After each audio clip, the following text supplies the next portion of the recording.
Justamente vamos a ver el último conteo rápido que se tiene al 80.9% de Ipsos y América Televisión. Ahí está, 26.1% según este conteo rápido se le da a Rafael López Aliaga de Renovación Popular, 25.9%, bien ajustado, 0.2 apenas nos separa para Daniel Urresti de Podemos Perú, y mucho más abajo ya incluso aquí George Forsyth con un 18.8% de las preferencias, mientras que la candidata Elizabeth León del Frente Esperanza tiene un 10.4%, ha ido subiendo, pero no le alcanzó evidentemente el tiempo. Vamos a conversar sobre este tema y las conclusiones que además nos deja los mensajes que...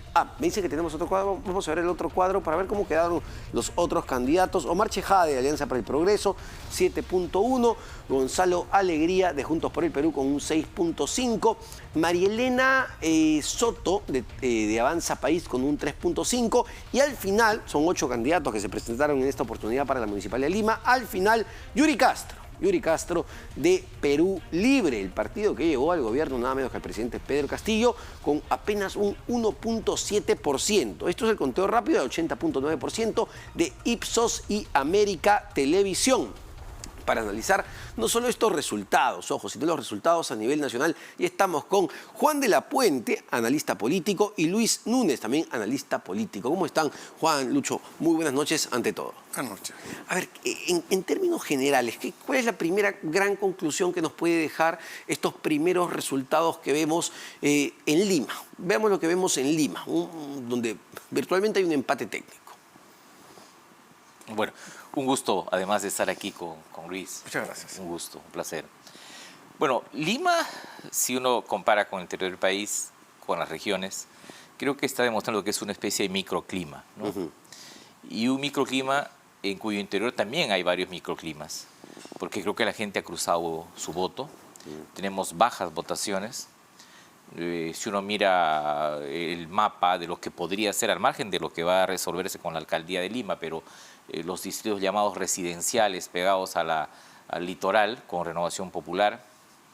En el sur veo victorias de Alianza para el Progreso, y en el norte veo victorias de Podemos, en el este también, y victorias de Somos Perú. La gente cruzó su voto. Bajas votaciones, nunca un alcalde había sido elegido en el Perú por debajo del 36% de votos, y el que va a ser elegido ahora, cualquiera de los dos, tendrá 10 puntos menos. Y finalmente en este escenario, si es que el triunfo fuera de López Aliaga, evidentemente es un triunfo político, es un candidato político presidencial con personalidad política que hizo campaña política claramente enfrentado al gobierno, y no es una elección que solo es vecinal. Más matizada es la presencia de los otros candidatos y sus porcentajes, aun cuando en el caso de López Aliaga no es que tenga 40%, entonces tampoco se trata de un resonante triunfo. Pero me quedo con la idea de Lima como un microclima político al interior del cual existen otros microclimas. Ahora, el propio Rafael López Aliaga en una entrevista aquí nos decía que esta elección iba a ser prácticamente plebiscitaria, en el sentido de que la población iba a ver si estaba a favor o en contra del gobierno del presidente Pedro Castillo. Este voto que estamos viendo en este momento, al menos con el conteo rápido, con el boca de urna, ¿refleja eso? ¿Hay mucho de ideologización o ha habido ideologización en este proceso electoral? ¿O estamos viendo más, no sé, a personas que se identifican más con un candidato determinado?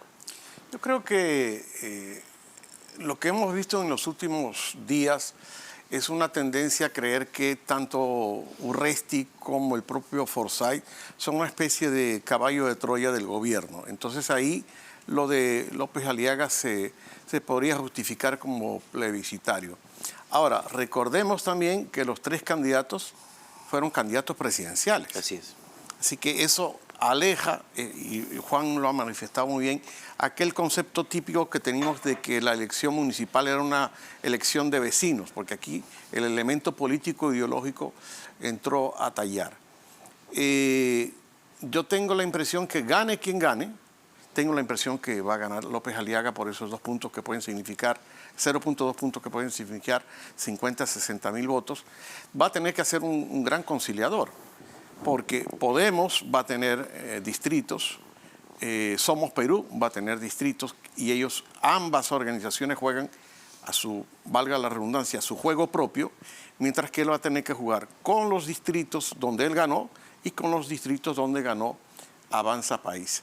Si el próximo alcalde de Lima no se convierte en un gran conciliador, va a tener una guerra entre los 40 y tantos distritos de Lima que va a perjudicar no a él, a todos nosotros que tenemos que vivirlo día a día. Ahora, no sé si es el calor quizá del momento todavía de la campaña, el discurso, las primeras palabras de Rafael López Aliaga, luego de los primeros resultados, no parecen muy conciliadoras, todo lo contrario, ¿no? Sale incluso atacando directamente al presidente Pedro Castillo, sale atacando a las entidades electorales como la OMPE, y más temprano veíamos presentar una denuncia por este tema de la cédula de votación y el logo que no estaba bien pintado, según señalaba. Bueno, de hecho, a mí me parece que no hay que, siempre lo digo, confundir error con fraude. Y en eso creo que todo lo que se ha dicho hoy día en relación a un supuesto fraude o irregularidades que apuntarían a algo sospechoso, me parecen que son expresiones muy lamentables.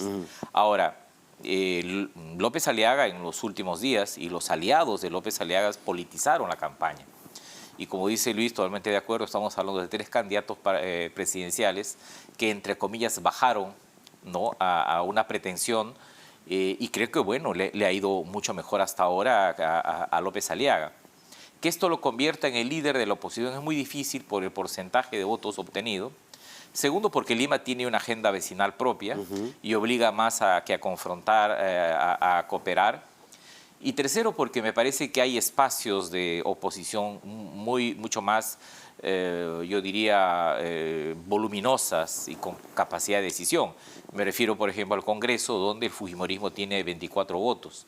Y a pesar de que su resultado electoral es malo, como en el caso de Perú Libre, me parece que en el Congreso seguirá anidando un tipo de oposición política, y organizar una oposición que sea vecinal y política con este porcentaje con el que tú has sido elegido va a ser difícil. No digo imposible, pero digamos, va a tener más problemas el nuevo alcalde de Lima que posibilidades para enfrentarse al gobierno. Es decir, la municipalidad de Lima como tal, el cargo público como tal y las responsabilidades que además esto conlleva, no pues son el mejor lugar para convertirte en el líder de la oposición porque tienes 1000 cosas que resolver de los propios vecinos y una ciudad tan compleja como es Lima Metropolitana. Sí, yo creo que no vamos a ver aquella fotografía donde Andrade y Fujimori se pelearon a muerte prácticamente.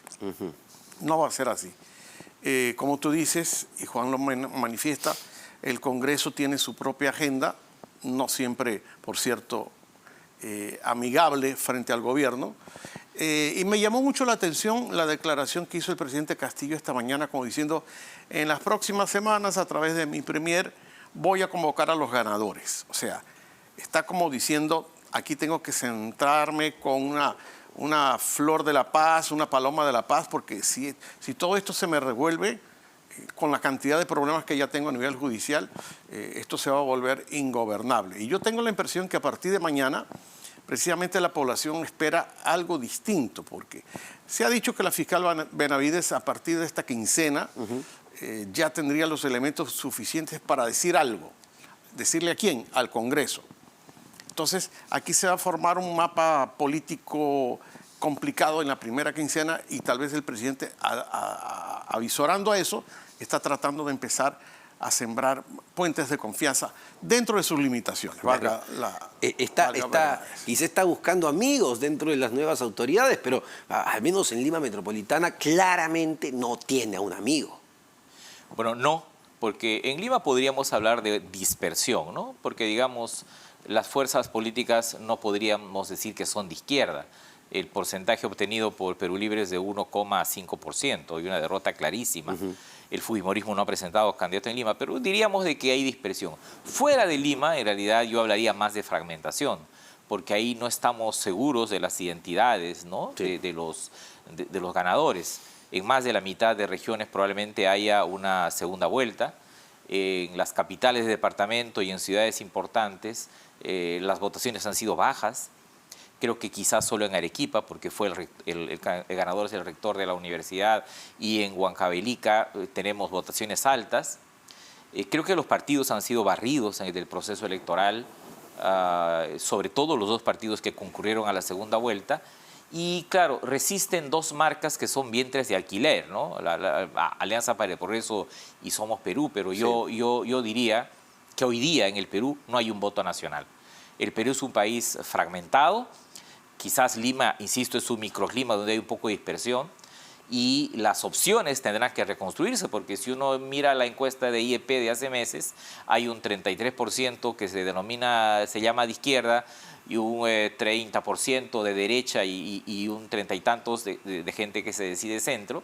Bueno, esta izquierda no tiene representación política, en Lima la derecha la tiene, pero fuera de Lima no lo tiene, y entonces no podríamos que decir que el Perú tiene hoy un voto nacional, y ese es un problema de la democracia. Y dado que lo menciona, Juan, que esto es muy importante, además una de las conclusiones clarísimas que sí nos deja este proceso electoral en referencia a esos dos partidos que pasaron efectivamente a la segunda vuelta, y que nosotros a veces hablamos de polarización, ¿no? Que efectivamente hay una polarización en nuestro país, pero es llamativo pues que hayan sido los grandes perdedores de esta contienda electoral a nivel nacional.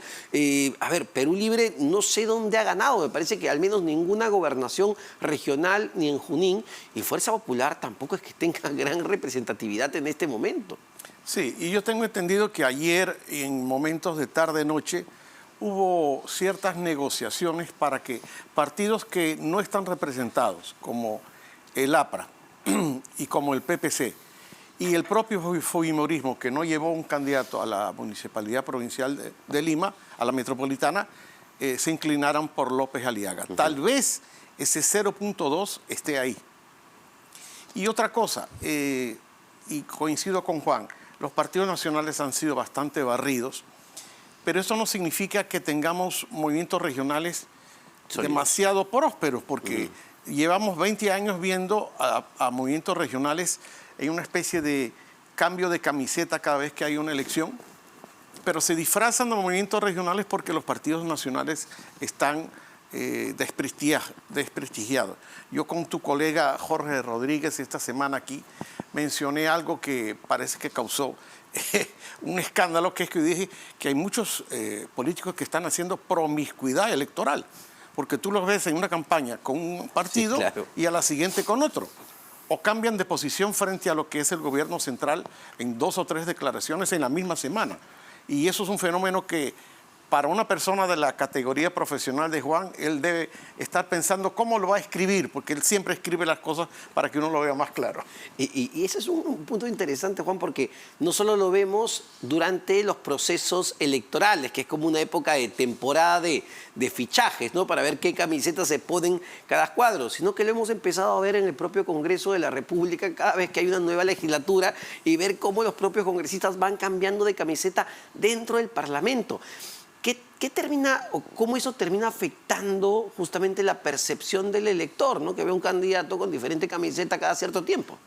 Bueno, lo que dice Luis, y yo estoy de acuerdo con él, él dice que hay una especie de un grupo de movimientos regionales que en realidad no son regionalistas, es una especie de regionalismo vacío, se cambian de camiseta. Yo veo pocos políticos que están regresando fuera de Lima. Probablemente quizás regrese el de Madre de Dios y bueno, Corima en Ayacucho, y vamos a ver si pasa la segunda vuelta el señor Acuña. Pero fuera de eso tenemos muy bajas votaciones. A mí me preocupa un asunto que se llama legitimidad de origen. Cuando un candidato a alcalde gana con 20-22%, hemos visto que en la provincia de Santa creo que tiene 20%, el ganador de la elección, que es Chimbote, y además en varios de estos lugares castigados por la corrupción ha pasado eso. Yo creo que estamos en momentos en que desde el inicio hay un problema serio de gobernabilidad. Bajas votaciones de origen son gobernabilidades muy, muy inestables. Y el segundo problema es el entendimiento nacional, porque al no haber un voto nacional, teniendo un gobierno débil y un Congreso también débil y enfrentado al Ejecutivo, es probable que las posibilidades de establecer un camino común en los próximos 4 años, considerando que el gobierno tiene poco más de 1 año y meses en funciones, la idea de una mirada común entre el elemento nacional y el elemento subnacional va a ser muy complicado. Eso me preocupa de este resultado, el no tener un voto nacional, el tener una amplia fragmentación, el tener una dispersión en Lima y un alcalde que sea quien fuese va a ser elegido con una baja votación, creo que nos puede producir un agravamiento de las posibilidades de cooperación política de lo que hemos adolecido en los últimos meses, yo diría en los últimos años en el Perú. Y no sé cuánto, digamos, termine de complicar ese escenario que planteas, Juan, el hecho de las expectativas que los procesos electorales también generan en determinados grupos sociales. Porque, a ver, no solo en Lima se ha prometido pues una serie de cosas que muchas de ellas son imposibles de cumplir para un alcalde metropolitano, para un alcalde distrital, es decir, se promete, y claro, luego la gente va a decir, listo, tú me prometiste agua, que ibas a llevar agua en el cerro desde el primer día que ibas a ser alcalde, tú prometiste que Lima iba a ser potencia mundial, es decir, ¿se ha jugado con las expectativas o ya el ciudadano asume que, bueno, todo esto son pues, son mentiras, ¿no? Mira, un candidato que no sabe decir cómo, cuándo, con qué plata y en qué tiempo va a ser la obra, nos está vendiendo humo. Y es un poco lo que va a pasar. Los que hemos estado un poco analizando las promesas, hemos visto promesas o que son mucho más allá de los 4 años que puede gobernar o que implica un gasto del presupuesto que todavía no tienen. Bueno, López Aliaga ha dicho, yo soy un hombre de negocios, yo puedo buscar en la cooperación internacional alianzas estratégicas, alianzas público-privadas, pero son 4 años. Es un periodo muy corto en una burocracia muy pesada. Porque tenemos una... Yo no soy enemigo de la burocracia, pero creo que en general la política pública tiene una burocracia muy pesada como para querer hacer las cosas. No tenemos aquí, a menos que él pida consejos a Carlos Neuhaus, por ejemplo, estos contratos gobierno a gobierno, convenio a convenio, que se lanzan y acaban un poco con la burocracia pesada. Les pido unos instantes, tenemos que irnos de inmediato con nuestra compañera Senia Martínez, que se encuentra en el local de... ¿Cómo ven la actitud de ciertos candidatos, en específico de Rafael López Aliaga, ¿no? Temprano hace una denuncia por el tema de la cédula, luego en su primer discurso, los primeros resultados, sale golpeando a las autoridades electorales. ¿Es una forma de llamar la atención, de poner el parche, de generar incertidumbre? Bueno, es una cultura política, yo llamo a esa cultura la política brutal. Es muy estudiado hoy día en la ciencia política y a él le da resultado, porque él se hizo cargo del Partido Solidaridad Nacional hace poco más de 2 años y bueno, lo ha llevado a un resultado electoral interesante el año pasado. Hoy hay distritos que tienen ganados con ese partido. Me parece que su cultura política va acompañado de una visión religiosa que yo considero fundamentalista. Pero creo que hay un espacio en el país para ese discurso. Pero yo, por ejemplo, veo que Renzo Reyardo tiene una actitud un poco más dialogante, más mesurada. Creo que si le gana la alcaldía de Lima, su principal preocupación va a ser cómo organizar una gestión que sea más o menos coherente. Ya el Partido Renovación Popular tuvo problemas cuando empezó el Parlamento el año pasado. Sí. Creo que hubo dificultades entre miembros de ese grupo. Hay un parlamentario de Arequipa que terminó siendo candidato por Perú Libre. Entonces, sí me parece que también hay en esto un aprendizaje. Pero lo que quiero decir es que hay un espacio para este tipo de cultura política, ¿no? Y a alguna gente le puede resultar atractiva. Pero también hay otras culturas, ¿no? La cultura campechana del señor Urresti, que ya tiene 4 campañas y como él mismo dice, y tiene razón en eso, tiene un núcleo duro en el electorado propio. La otra cultura centrista, ¿no? Que incluso lo ha llevado a protagonizar unos TikToks a Forsyth. Pero me quedo con la idea de que para administrar una ciudad que tiene 10 millones de habitantes, sí se necesita una voluntad de cooperación hacia adentro y hacia afuera. Y quien gane la alcaldía de Lima tiene que ser consciente de eso. Y lo conversábamos hace un momento, ¿no? El nivel de coordinación que necesitas tener no solo con el Ejecutivo por un tema de recursos, de coordinación para una serie de temas, sino incluso con los, si no me equivoco, 42 alcaldes distritales que hay dentro de Lima Metropolitana con sus complejidades y donde cada uno se siente dueño y señor de su espacio. Entonces, tienes que conversar mucho, tienes que coordinar mucho, me imagino, para implementar una serie de programas, una serie de planes. Yo quisiera especular y pensar que vamos a ver que tanto uno como otro pasen del discurso confrontativo al momento en que sepan que son resultados oficiales a un discurso más de cooperación. Por eso mismo que tú estás hablando de los pequeños principados que hay en Lima, donde hay 4 partidos disputándose esos principados. O sea, ahí el gran articulador tendría que ser el alcalde metropolitano. Y lo digo por uno o por el otro. Tengo la impresión que desde esta mañana, y lo conversábamos fuera de cámaras, he visto un Urresti como un poquito, no diría desinflado, sino como estoy cayendo en cuenta que iba ganando, pero ahorita me están jugando ahí al empate. Y ha tirado algunos puentes de confianza. Y creo que López Aliaga lo está haciendo a través de su traductor, que es Renzo Reyardo. Si él sigue en una actitud confrontativa y gana la elección, va a tener que tener a Renzo como ese traductor, ese mediador que puede de alguna manera bajarle el nivel confrontativo. Porque en el fondo estamos nosotros, los ciudadanos, que no tenemos nada que ver con esas peleas y que lo que queremos es que nos resuelvan nuestros problemas de seguridad ciudadana, de basura, de agua, etcétera, etcétera, lo que se ha revelado en la campaña. Y ahí hay todo un tema, ¿no? Ya un poco tratando de ver hacia atrás, por ejemplo, la última gestión, la de Muñoz. ¿Cuánto realmente va a poder hacer un alcalde de Lima Metropolitana en solo 4 años de gestión? Es decir, desde que ya no se permite la reelección de los alcaldes, de los, digamos, autoridades subnacionales, pareciera que se ha convertido esto en un problema. No vemos obras de mediana envergadura, porque claramente en este país pues eso toma su tiempo y toma un tiempo que a veces excede a los 4 años de gestión. ¿Cuánto va a poder hacer un alcalde no solo de Lima, sino de los otros distritos? Bueno, los municipios en el Perú tienen un poder muy limitado. No son los municipios de otros países donde manejan un paquete mayor de servicios, ¿no? De hecho, por ejemplo, un asunto pendiente en Lima, que además es para efectos prácticos una región, es si va a solicitar las competencias en materia de educación y de salud que tiene el Callao y que tienen otras regiones del interior del país. Y una segunda cosa es que la cultura municipal, que es la cultura de las obras, me parece que también está en crisis no solo por corrupción, sino porque hoy día la opinión pública, los ciudadanos reclaman más que obras.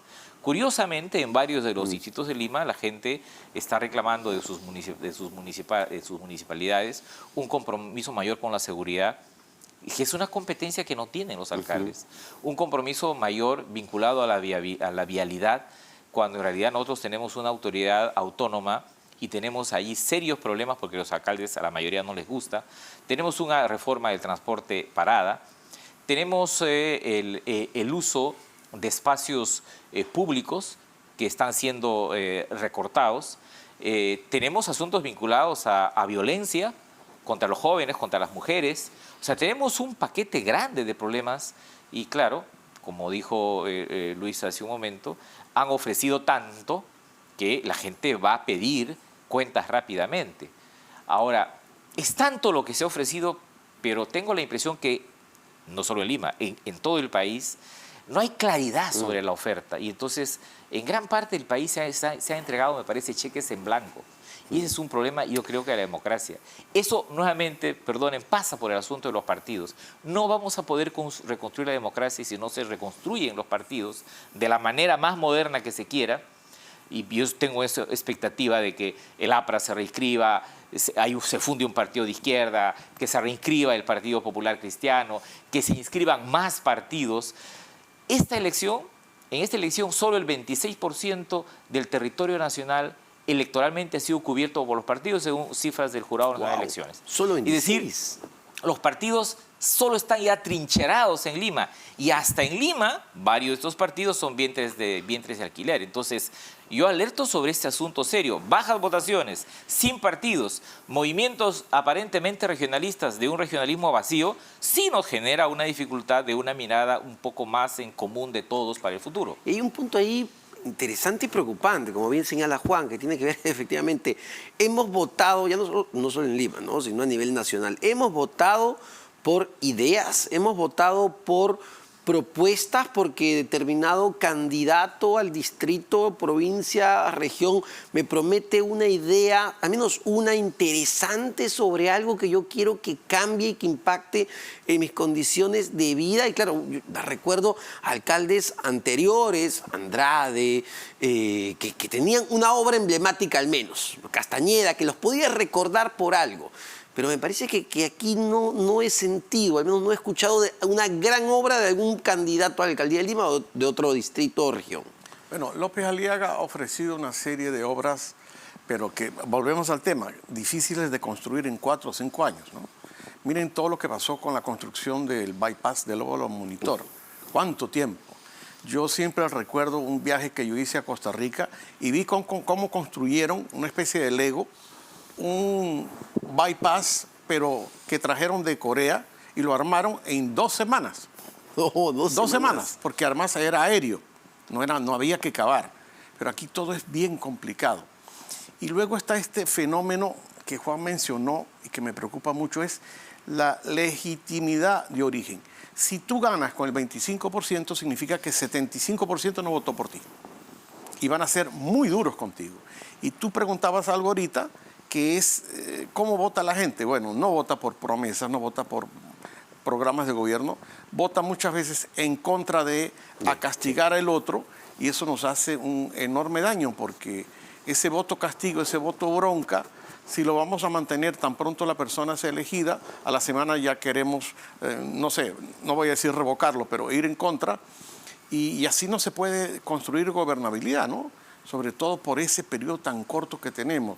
Entonces el ciudadano queda atrapado en la mitad del sándwich, entre el que perdió y el que ganó.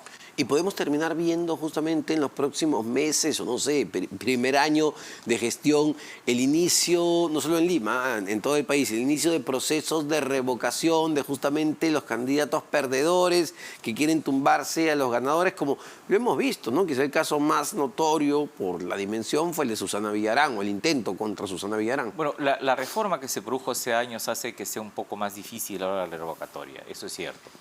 Pero igual, el desafío sigue siendo la eficacia.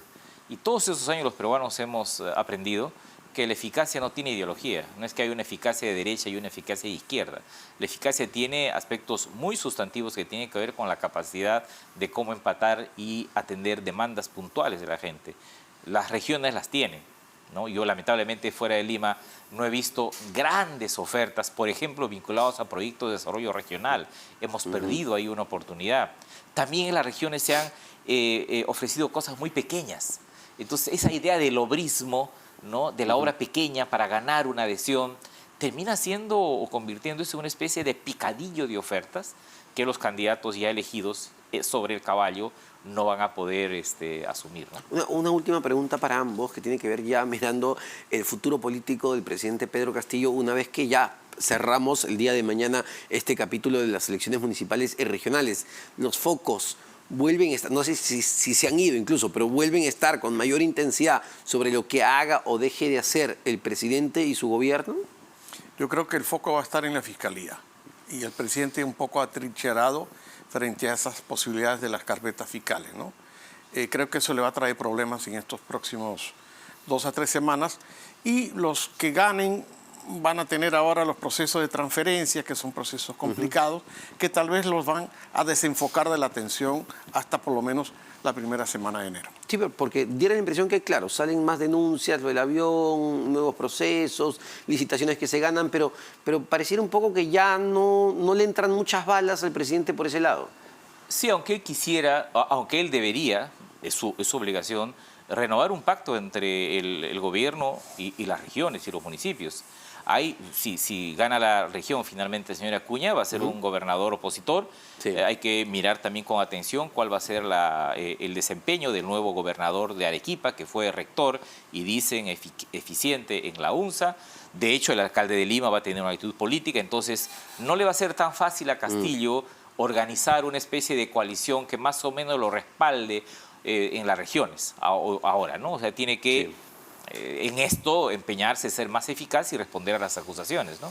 Muchísimas gracias para ambos. Juan de la Puente, Luis Núñez, analistas políticos sobre esta situación. Estamos también a la expectativa de ver qué dicen finalmente los resultados. A esperar con mucha paciencia y sin desesperación. Nos vamos rápidamente a una pausa. Venimos con más.